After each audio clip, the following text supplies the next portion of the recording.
नमस्कार, मैं हूं सौरभ शर्मा। समंदर के ऊपर तैरता हुआ पूरा शहर, पावर इतनी कि आधे शहर को रोशन कर दे, फायर पावर इतनी कि 10 शहरों को मटियामेट कर दे, केबल इतनी कि कोच्चि से काशी तक लाइन बिछ जाए और फ्लाइट डेक इतना बड़ा कि फुटबॉल के 2 मैदान बन जाए। एक साथ 30 फाइटर जेट्स, 2 ही विमान और मल्टीपर्पज हेलीकॉप्टर्स का यूनिफाइड कमांड, 2200 कंपार्टमेंट, 45,000 टन वजन, 28 नॉटिकल मील की स्पीड। ऐसा है आईएनएस विक्रांत, भारत का दूसरा एयरक्राफ्ट कैरियर जिसे आज प्रधानमंत्री ने इंडियन नेवी को सौंपा। अमेरिका को छोड़कर दूसरा ऐसा कोई देश नहीं है जिसके पास 2 से ज्यादा एयरक्राफ्ट कैरियर हो। चीन, ब्रिटेन, फ्रांस और रूस जैसे देश भी इस मामले में हमसे पीछे हैं। यह सब सुनकर आपको क्या लग रहा होगा? यही कि ताली बजाएं, सीना गर्व से फुला लें। आईएनएस विक्रांत का समुद्र में आना पूरे देश के लिए गौरव का क्षण है, लेकिन यहां भी कुछ लोगों को यह बात खटक रही है। उनका ताली बजाने का मन नहीं करता, वो इतिहास सुना रहे हैं, साल की गिनती गिन रहे हैं और ये सब करते हुए नरेंद्र मोदी की टांग खींच रहे हैं। वो कौन लोग हैं, क्या चाहते हैं? क्या मोदी अपने मिशन में कामयाब होंगे या विरोधी क्रेडिट ले जाएंगे? देखिए।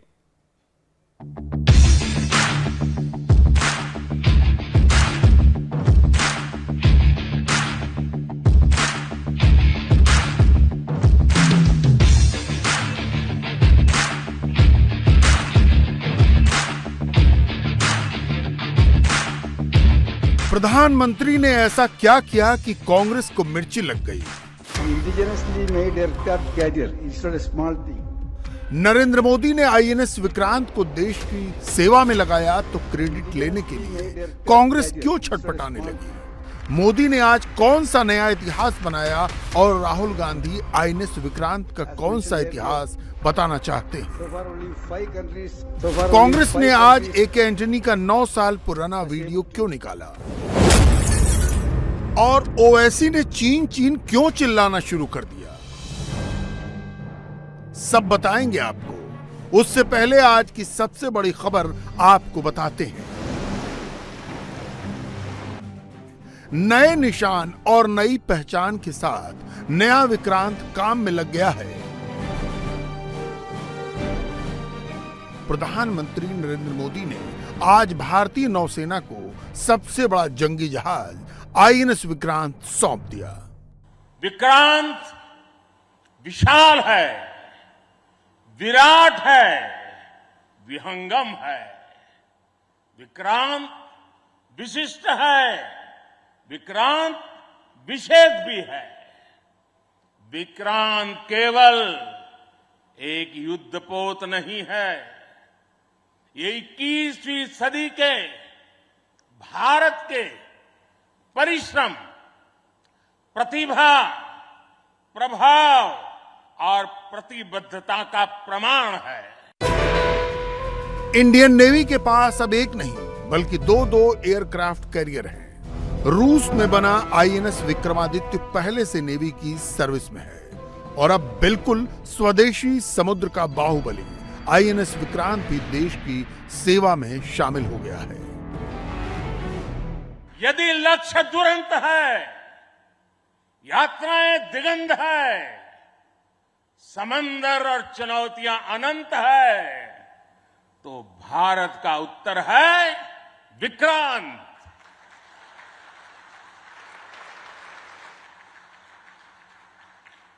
आजादी के अमृत महोत्सव का अतुलनीय अमृत है विक्रांत। आत्मनिर्भर होते भारत का अद्वितीय प्रतिबिंब है विक्रांत।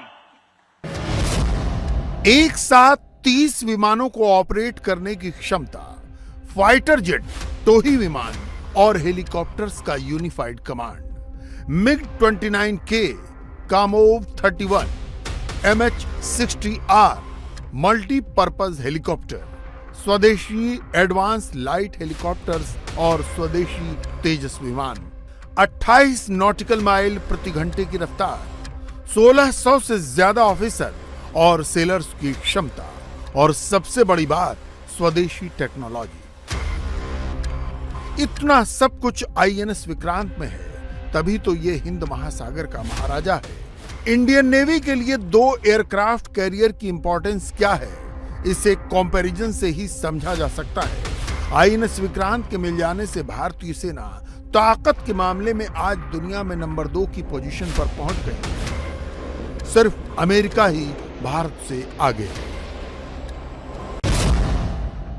अमेरिका के पास 11 एयरक्राफ्ट कैरियर हैं, भारत के पास 2 एयरक्राफ्ट कैरियर हैं, चीन, इटली और ब्रिटेन के पास भी 2-2 एयरक्राफ्ट कैरियर हैं, फ्रांस, रूस और स्पेन के पास 1-1 एयरक्राफ्ट कैरियर है। आज भारत विश्व के उन देशों में शामिल हो गया है जो स्वदेशी तकनीक से इतने विशाल एयरक्राफ्ट कैरियर का निर्माण करता है।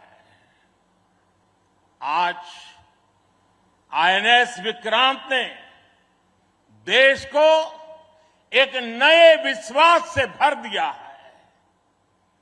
देश में एक नया भरोसा पैदा कर दिया है। आज विक्रांत को देखकर समंदर की ये लहरें आह्वान कर रही है, अमर्त्य वीर पुत्र हो, अमर्त्य वीर पुत्र हो, दृढ़ प्रतिज्ञ सोच लो, प्रशस्त पुण्य पंथ है, प्रशस्त पुण्य पंथ है, बढ़े चलो, बड़े चलो, बड़े चलो।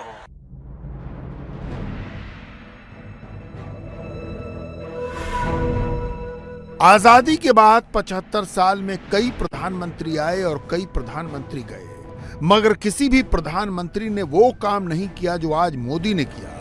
मोदी ने नौसेना को आज वो ध्वज दिया जिस पर अंग्रेजों की गुलामी का प्रतीक नहीं बल्कि शिवाजी के स्वाभिमान का प्रतीक चिन्ह अंकित है।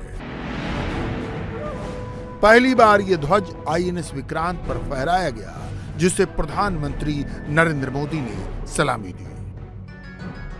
आज 2 सितंबर 2022 की ऐतिहासिक तारीख को इतिहास बदलने वाला एक और काम हुआ है।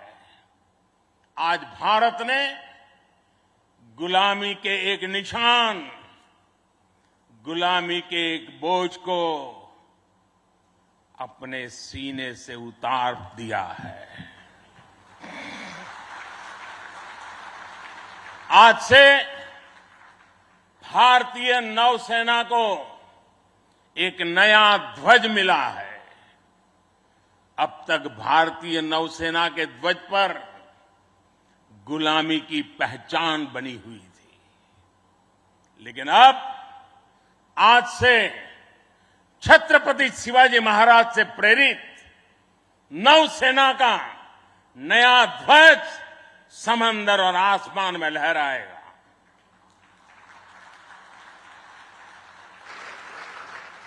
कभी रामधारी सिंह दिनकर जी ने अपनी कविता में लिखा था, नवीन सूर्य की नई प्रभा, नवीन सूर्य की नवीन प्रभा, नमो नमो नमो, नमो स्वतंत्र भारत की ध्वजा, नमो नमो नमो।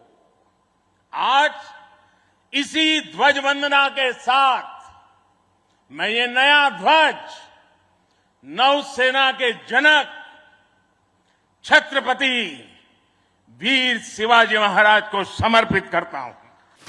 देश की सुरक्षा, देश की संप्रभुता और देश की आत्मनिर्भरता पर कोई राजनीति नहीं होनी चाहिए, लेकिन आईएनएस विक्रांत पर फुल राजनीति हुई। कांग्रेस ने 9 साल पुराना वीडियो निकालकर बताया कि आईएनएस विक्रांत को बनाने की शुरुआत मोदी के प्रधानमंत्री बनने से पहले हुई थी। राहुल गांधी की पार्टी ने बताया कि पूर्व रक्षा मंत्री एके एंटनी ने आईएनएस विक्रांत बनाने का ऐलान किया था। कांग्रेस के जयराम रमेश ने यही वीडियो टैग करके लिखा कि आत्मनिर्भर भारत 2014 से पहले भी था। असदुद्दीन ओवैसी एक कदम और आगे चले गए।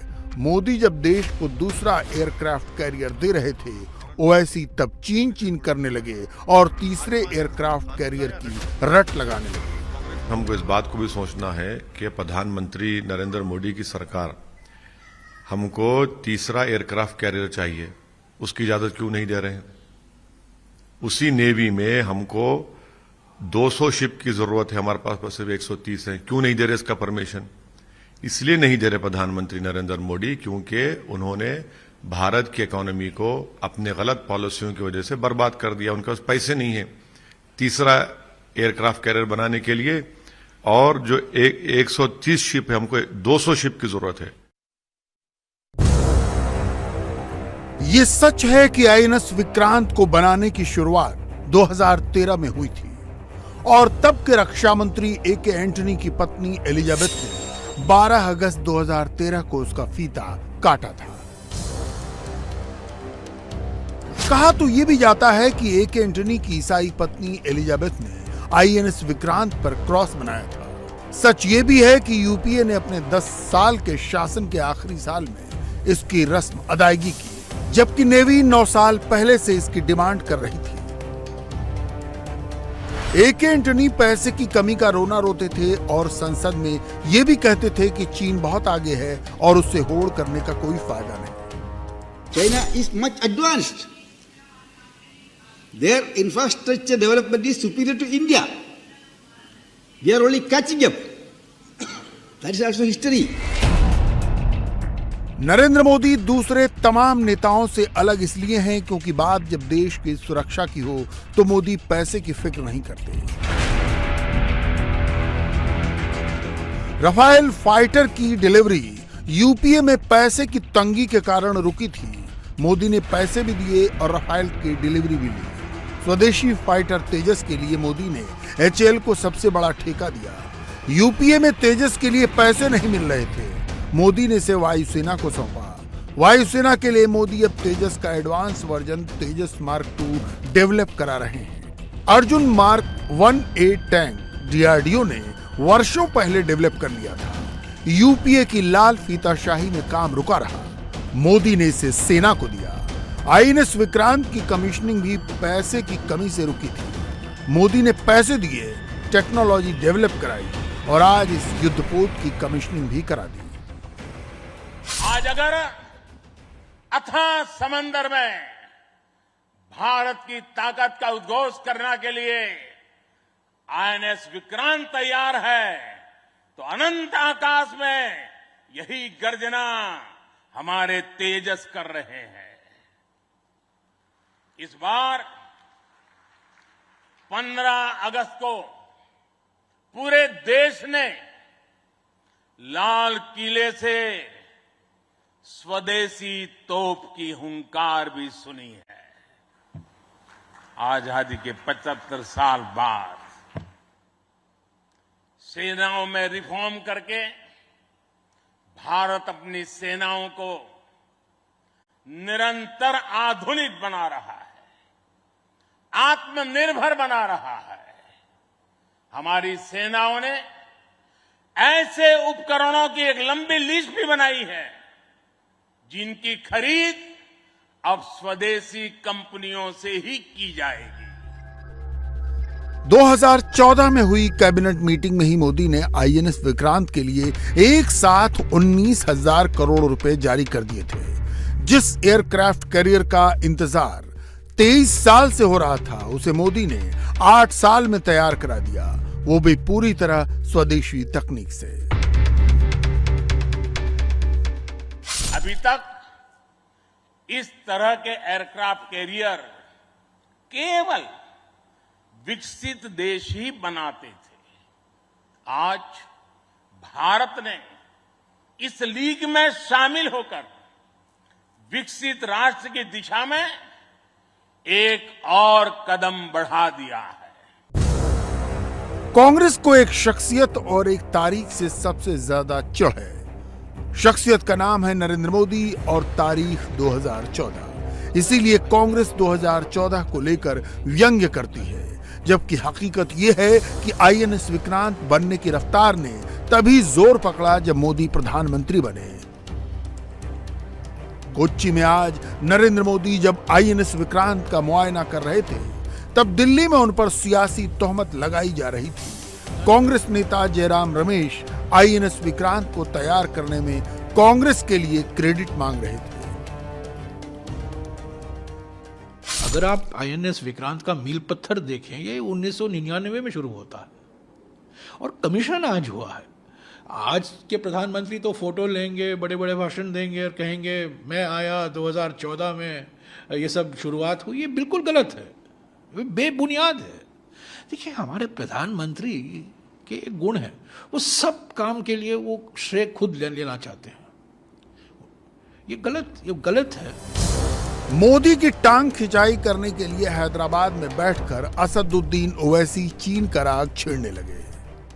हमको इस बात को भी सोचना है कि प्रधानमंत्री नरेंद्र मोदी की सरकार हमको तीसरा एयरक्राफ्ट कैरियर चाहिए, उसकी इजाजत क्यों नहीं दे रहे हैं? उसी नेवी में हमको 200 शिप की जरूरत है, हमारे पास सिर्फ 130 है, क्यों नहीं दे रहे इसका परमिशन? इसलिए नहीं दे रहे प्रधानमंत्री नरेंद्र मोदी क्योंकि उन्होंने भारत की इकोनॉमी को अपने गलत पॉलिसियों की वजह से बर्बाद कर दिया। उनके पास पैसे नहीं है तीसरा एयरक्राफ्ट कैरियर बनाने के लिए, और जो 130 शिप है, हमको 200 शिप की जरूरत है। नरेंद्र मोदी विरोधियों के इस पॉलिटिकल फंदे में नहीं फंसते, वो सीधी बात करते हैं। कोच्चि शिपयार्ड में आईएनएस विक्रांत को नेवी के हाथों सौंपने से पहले प्रधानमंत्री ने एक बड़ा मैसेज दिया। विरोधियों को हैरत होती है कि गांव-गांव, शहर-शहर, हर सूबे में, देश के हर कोने में देश की महिलाएं नरेंद्र मोदी का सपोर्ट क्यों करती हैं। इसे समझने के लिए कहीं जाने की जरूरत नहीं है। विरोधियों को मोदी की ये बात जरूर सुननी चाहिए। साथियों, हमारी सेनाओं में किस तरह बदलाव आ रहा है, उसका एक और अहम पक्ष मैं सभी देशवासियों के सामने रखना चाहता हूं। विक्रांत जब हमारे समुद्री क्षेत्र की सुरक्षा के लिए उतरेगा तो उस पर नौसेना की अनेक महिला सैनिक भी तैनात रहेगी।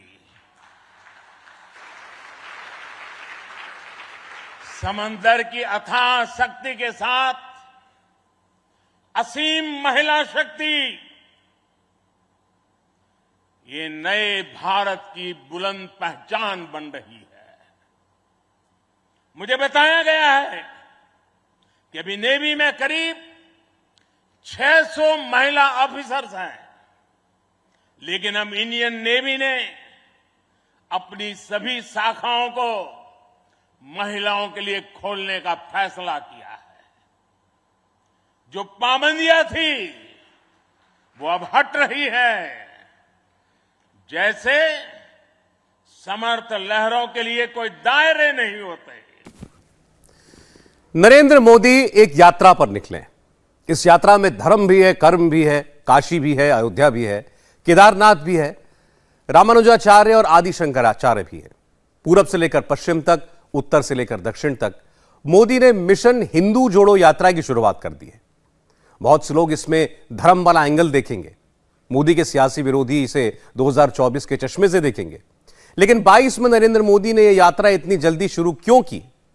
क्या इससे कोई फायदा होगा या नुकसान? मोदी के मिशन की बारीकियां समझने के लिए देखिए यह खास रिपोर्ट।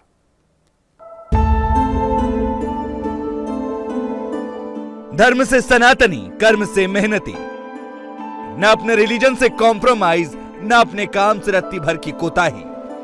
यह है मोदी होने का मतलब।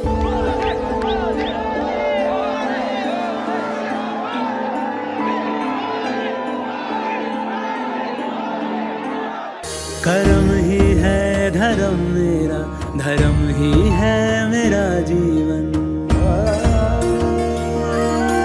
जीवन ही तो देश मेरा, देश ही मेरा तन मन। कर्म ही है धर्म मेरा, धर्म प्रतिष्ठा एताः शिलाः मोदी के विरोधियों के लिए धर्म सियासी नफा नुकसान का जरिया हो सकता है, लेकिन मोदी के लिए उनका धर्म और कर्म प्रॉफिट एंड लॉस नहीं, देश का ट्रस्ट है।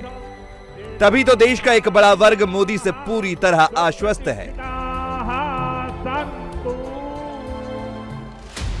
मोदी पर लोगों का कॉन्फिडेंस कितना हाई है, यह समझने के लिए आपको सिर्फ मोदी नहीं, मोदी के कट्टर सियासी दुश्मनों का वीडियो भी देखना होगा। क्योंकि जो गहलोत मोदी पर धर्म की राजनीति करने का आरोप लगाते हैं, जब वो खुद मंदिर में दर्शन करने जाते हैं तो बाहर निकलते ही उन्हें भी मोदी मोदी ही सुनाई देता है। मुख्यमंत्री जी पहुंच रहे हैं, श्रद्धालुओं के साथ में रूबरू हो रहे हैं। नमस्कार सर।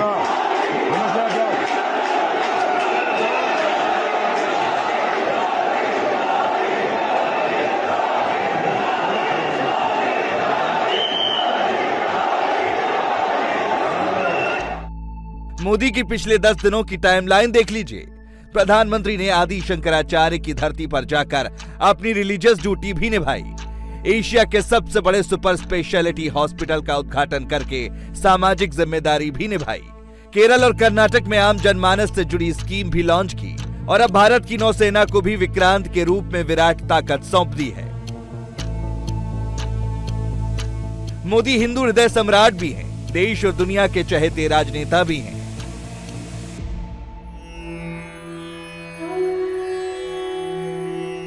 प्रधानमंत्री अपने धर्म और कर्म से कैसे देश को एक सूत्र में बांधते हैं, इसके कुछ लेटेस्ट उदाहरण भी आपको दिखाते हैं।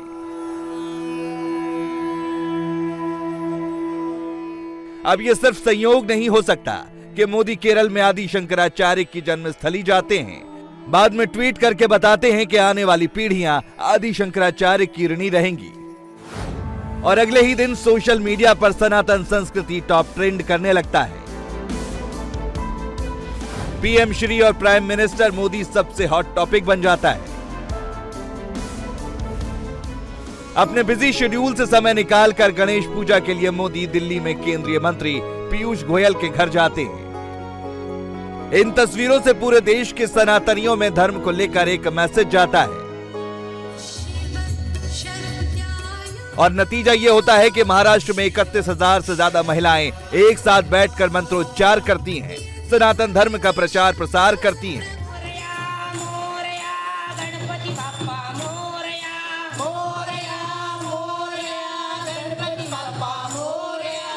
ये वही महाराष्ट्र है जहां कल तक जिस महागाड़ी की सरकार थी, वहां सड़क पर हनुमान चालीसा पढ़ने पर जेल की सजा मिलती थी, मगर आज सीन बदला बदला सा है। मोदी के लिए उनका धर्म और कर्म एक ही सिक्के के दो पहलू हैं। अपने रिलीजन को सीने पर लगा कर रखते हैं और अपने काम से कभी कोई समझौता नहीं करते, और पब्लिक के बीच आकर कहते हैं कि जनता का आदेश सराखों पर। देश के तेज विकास के लिए ये भी बहुत आवश्यक है कि देश के लोगों की ऊर्जा सही दिशा में लगे। जब लोगों की ऊर्जा मूलभूत सुविधाओं को जुटाने में लगी रहेगी तो फिर इसका प्रभाव देश के विकास की गति पर भी पड़ता है। देश की जनता की आकांक्षा हमारी सरकार के लिए जनता के आदेश की तरह है। धर्म और कर्म वाला चोला तो समय समय पर मोदी के सियासी विरोधी भी पहनते रहते हैं, लेकिन वो चुनावी मौसम वाला होता है। मसलन एक उदाहरण राहुल गांधी का है। 23 के विधानसभा चुनाव की तैयारी के लिए राहुल कर्नाटक में जाकर जिस लिंगायत मठ के स्वामी शिव मूर्ति से वोटों वाली मुलाकात करने पहुंचे थे, जिनसे दीक्षा ली थी, फिलहाल वही स्वामी शिव मूर्ति यौन उत्पीड़न के आरोपों में गिरफ्तार हैं।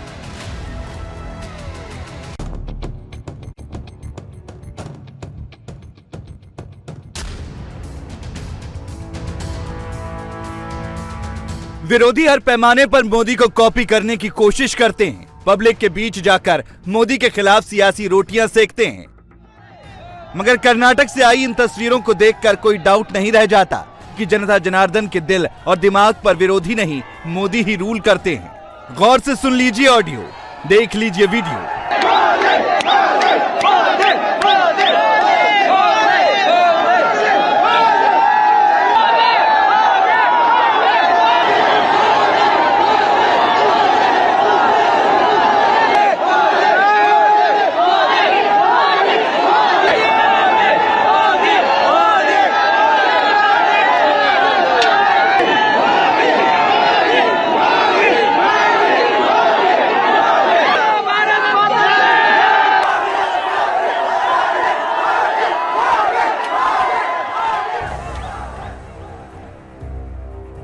ये बात सही है कि केजरीवाल भगवा चोला ओढ़कर मोदी के गढ़ में जाकर प्रधानमंत्री को चुनौती दे रहे हैं। गुजरात के चुनावी मौसम में हिंदुत्व वाली पिच पर खुद को दूसरा हिंदू हृदय सम्राट बताने की कोशिश कर रहे हैं। 24 से पहले गुजरात की पब्लिक को फ्री वाला सपना भी दिखा रहे हैं। हर 2 मिनट में भगवान की आरती भी ऑन कैमरा उतार रहे हैं। हमारे साथ ऊपर वाले का आशीर्वाद है, हमारे पास श्री कृष्ण का आशीर्वाद है, हमारे साथ द्वारकाधीश का आशीर्वाद है। और जब वो आशीर्वाद देते हैं तो सारे पलट जाते हैं। वो 1.25 करोड़ लोग भी पलटेंगे। मैं आपसे पूछता हूँ कि अगर मैं आपको कहूँ कि मैं आपकी बिजली मुफ्त कर दूँगा, मैं आपके बच्चों का भविष्य बना दूँगा, मैं आपके बच्चों को अच्छी शिक्षा दूँगा, मैं आपके बच्चों को अच्छा रोजगार दूँगा, मैं आपकी महिलाओं को 1000-1000 रुपये दूँगा, तो आप तो मेरे साथ आएंगे, फिर आप अपनी पार्टी छोड़ देंगे, आप तो फिर हमारे साथ ही आएंगे जाहिर तौर पे। अभी भगवान के दरबार में खड़े हैं वो सब। हमारी बातें करो, अच्छी अच्छी बातें करो। सारे हमारे लीडर्स यहाँ खड़े हैं, सब लोग अभी ऊपर वाले का आशीर्वाद लेके आए हैं। आम आदमी होगा, समय आने पे सब बताएंगे आपको। कंट्री का सोल्यूशन भी भगवान ही देंगे, जिसको भी वो तो माध्यम बनाते हैं लोगों को। हम तो सारे माध्यम हैं, हम तो सारे निमित्त हैं, तो भगवान ही वो करेंगे। मतलब उन्होंने कहा है यदा यदा ही जब भी कुछ ना कुछ पृथ्वी के ऊपर गड़बड़ होती है, फिर भगवान को अपनी झाड़ू चलानी पड़ती है, फिर भगवान अपनी झाड़ू चलाते हैं। केजरीवाल के दावे तो बड़े बड़े हैं, मगर उन्हें भी लगता है कि आसरा ऊपर वाले का ही है, क्योंकि पता तो उन्हें भी है कि मोदी की पिच पर खेलना इतना भी आसान नहीं है। वैसे धर्म वाली पिच पर कुछ घंटों पहले दीदी भी बैटिंग कर रही थी, मगर जिस तरह आम आदमी पार्टी भ्रष्टाचार के आरोपों से घिरी है, उसी तरह टीएमसी और अभिषेक बनर्जी की भी टाइमिंग ठीक नहीं चल रही। कोयला तस्करी मामले में ईडी ऑफिस के राउंड लग रहे हैं, मगर आरोपों से घिरे होने के बावजूद दोनों हमलावर मोदी पर ही हैं। This is not a coal scam or a cattle scam. This is a home minister scam. I am reiterating. If someone needs to be held responsible for this, this is only the home minister. But is the line of questioning made to kind of frame you in this? Is the intention of the agency to frame you? Is that what you are alleging? Obviously, they are under pressure. They are under pressure, and they are only doing their duties. They will continue to do their duty. They are under compulsion. What can they do? I don't blame them. It is for the BJP. It is for the BJP to understand if they want to use these agencies to ensure that Trinamool is cowed down and Trinamool will not, take BJP head on. BJP needs to understand that we will be doubly committed and we will be more resolute in our fight in making sure that these autocratic forces are ousted from the country. Modi के खिलाफ 24 वाली लड़ाई में एक तीसरी खिलाड़ी कांग्रेस भी है। कांग्रेस के कार्यकर्ता तेलंगाना में मोदी के मंत्री के काफिले पर हमला करते हैं, बीच सड़क में गाड़ी रोक देते हैं, जबरदस्त हंगामा करते हैं। 24 के मद्देनजर पूरा पश्चिम, उत्तर, दक्षिण चारों दिशाओं में मोदी के दुश्मन लगातार हमलावर हैं। लेकिन दूसरी तरफ मोदी अपने धर्म और कर्म की बदौलत कैसे चारों दिशाओं के लोगों को अपने साथ जोड़ रहे हैं, अपने पाले में कर रहे हैं। कर्नाटक से आई इस तस्वीर में सब क्लियर है। स्टेज पर मोदी थे, असम के पूर्व सीएम सर्बानंद सोनोवाल थे और श्री कृष्ण की मूर्ति थी। अब आपको इस एक तस्वीर की खासियत बताते हैं। सर्बानंद सोनोवाल ने मोदी को कृष्ण भगवान की मूर्ति दी। सर्बानंद सोनोवाल खुद पूर्वी भारत से हैं, जबकि कृष्ण भगवान की मूर्ति लेने वाले मोदी पश्चिमी भारत से हैं। कृष्णा यानी मथुरा जो उत्तर भारत में आता है, और जिस जगह पर मोदी को मूर्ति दी गई वो है कर्नाटक यानी दक्षिण भारत। सनातन धर्म से जुड़ी इस तस्वीर का मोदी ने कोई प्रचार नहीं किया, लेकिन मैसेज हिंदुस्तान के चारों दिशाओं में डिलीवर हो गया। मोदी की यही खासियत बाकी नेताओं की तुलना में उन्हें सबसे आगे खड़ा करती है, और इसका असर अलग अलग चुनावों में दिखता है। विरोधियों की तुलना में मोदी क्यों इतने पॉपुलर हैं और कोई उनके आसपास भी क्यों नहीं भटकता दिख रहा? इसका जवाब ट्रस्ट फैक्टर पर आधारित एक लेटेस्ट सर्वे में। सवाल था कि इंडिया का मोस्ट ट्रस्टेड इंस्टीट्यूशन कौन सा है। इसके जवाब में 65% यानी हर 3 में से 2 लोगों ने भारत की सेना को सबसे भरोसेमंद बताया। करीब 50% यानी हर 2 में से 1 के मुताबिक आरबीआई सबसे ट्रस्टेड संस्था है। नंबर 3 की पोजीशन पर प्रधानमंत्री नरेंद्र मोदी हैं। 49% लोगों ने सर्वे में पीएमओ पर भरोसा जताया। इसी सर्वे में 47% की राय में सुप्रीम कोर्ट और 43% की राय में सीबीआई सबसे ट्रस्टेड ऑर्गेनाइजेशन है। ध्यान रहे, मोदी के विरोधी इन सारी ही संस्थाओं पर सवाल उठाते रहे हैं, लेकिन पब्लिक का मूड विरोधियों के मूड से बिल्कुल अलग है। बावजूद इसके बिहार से लेकर बंगाल तक, केजरीवाल से लेकर शरद पवार तक सब 24 वाली स्क्रिप्ट पर काम कर रहे हैं। सोते जागते उठते बैठते सारे मोदी विरोधी पीएम बनने के सपने देख रहे हैं। लेकिन जिस तरह नीतीश और तेजस्वी के एक इवेंट में बिजली गुल हो गई और दोनों को कई घंटों तक अंधेरे में बैठना पड़ा, कुछ वैसा ही अंधेरा विपक्षी खेमे में भी छाने वाला है। मोदी से लड़ना तो सबको है, लेकिन किसकी क्या लाइन लेंथ होगी फिलहाल तो यही क्लियर नहीं है। हाँ, हर रोज कैमरे पर भारी भरकम डायलॉग जरूर है। जब श्रद्धेय अटल बिहारी वाजपेयी देश के प्रधानमंत्री थे तो उनके साथ जो काम करने का मौका मिला, किस तरह से काम किए और किस तरह से उन्होंने सब लोगों का ख्याल रखा, और यहाँ पर भी बिहार के लोगों ने काम करने का मौका दिया है। कोई भी साथ रहे और पिछले वर्षों से कितना काम कर रहे हैं। अब कोई है केंद्र में अपना कुछ बोलते रहते हैं, हम सब पर ध्यान ही नहीं देते। भ्रष्टाचारियों को बचा रहा है। कहाँ कोई भ्रष्टाचारी को बता रहा है? कोई भ्रष्टाचारी को बचाएगा? खुद ही सोचना चाहिए ना भ्रष्टाचारियों को बचाने का। इधर उधर कोई राज्य में जो हो रहा है कहां से किसको लाने का, तो उन्हें अपना सोचे वो लोग। यहां पर तो हम लोग कभी भी भ्रष्टाचारियों को इतने दिनों में बर्दाश्त नहीं किया।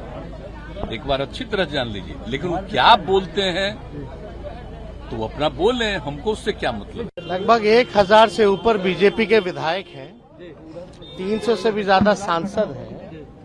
किसी एक के घर भी छापा पड़ा? मतलब बीजेपी के जो लोग हैं वो दूध के धुले हैं क्या? अगर उनके यहाँ छापा नहीं पड़ रहा है तो बचा कौन रहा है? जो लोग कह रहे हैं वही लोग बचा रहे हैं। तो ये तो साफ है, स्पष्ट है। आप लोगों ने हर जगह देखा ही होगा कि जो बीजेपी में जाता है वो दूध का धुला हो जाता है। जरा पूछिए, ये सवाल मेरे लायक नहीं है। ये सवाल तो जो लोग केंद्र में बैठे लोग हैं उसका जवाब वही ना दे पाए। नीतीश भले ही मोदी को ताने मारे, बड़े बड़े पोस्टर्स के बीच से गुजरते हुए देश का पीएम कैसा हो, नीतीश बाबू जैसा हो वाला नारा लगवाएं।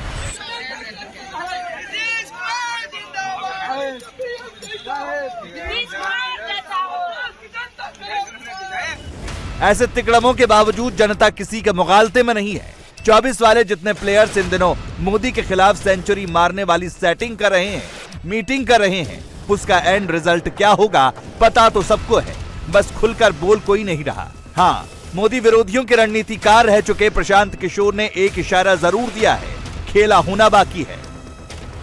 मैं इस बात को बखूबी समझता हूं कि जो लोग राजनीतिक लोग हैं वो अभी भी इसी को देखेंगे कि भैया हवा का रुख इधर है कि उधर है, भाजपा की ओर है कि महागठबंधन की ओर है। रुख उनको देखने दीजिए, रुख देखने दीजिए। एक 25 आते आते लिख कर रखिए, हवा का सारा रुख मैं इधर ही मोड़ दूंगा जहां जनसुराज के लोग खड़े होंगे। आप भरोसा रखिए, भरोसा रखिए। अभी 180 डिग्री घुमा ना बिहार में, तीन महीने के अंदर पूरा 180 डिग्री घूम गया। और अभी क्या क्या चल रहा है पीछे किसी को पता नहीं है। आप अभी देखिए कि कितनी बार घूमेगा। सुना आपने, अभी इस सियासी तमाशे में कई सारे टर्न और ट्विस्ट आएंगे और तय मानिए गेम मोदी के फेवर में ही जाएगा, क्योंकि फिलहाल तो मोदी के सारे दुश्मन आपस में ही गुत्थम गुत्थी कर रहे हैं, जबकि मोदी पब्लिक से डायरेक्ट कनेक्ट कर रहे हैं। गृह मंत्री अमित शाह अब से थोड़ी देर पहले केरल के तिरुवनंतपुरम पहुंचे हैं। यहां पहुंचने पर बीजेपी कार्यकर्ताओं ने उनका भव्य स्वागत किया। अमित शाह कल साउथ रीजनल काउंसिल की मीटिंग की अगुवाई करेंगे। यह मीटिंग काफी अहम होने वाली है। साउथ के स्टेट्स के लिए यह रीजनल काउंसिल की बैठक काफी मायने रखती है। इस बैठक में नदी जल बंटवारे, तटीय सुरक्षा, संपर्क और साझा हित के अन्य बड़े बड़े मुद्दों पर चर्चा होगी। अमित शाह को प्रेजेंटेशन दिया जाएगा, जिस पर गृह मंत्री अमित शाह कॉल लेंगे। यूपी के दो शहर अयोध्या और बागपत, इन दोनों शहरों में दो नाम बहुत ज्यादा चर्चा में है। पहला है समीर खान, जो खुद को समीर यादव बताता है, और दूसरा है रईस, जो खुद को विकास बताता है। दोनों के केस में टारगेट पर है हिंदू बेटी। तो क्या यही लव जिहाद है? रिपोर्ट देखिए। यह है अयोध्या का समीर खान, जो अपना नाम समीर यादव बताता था और ये है बागपत का रईस खान जो खुद को विकास बताता था। इस वक्त दोनों सलाखों के पीछे हैं।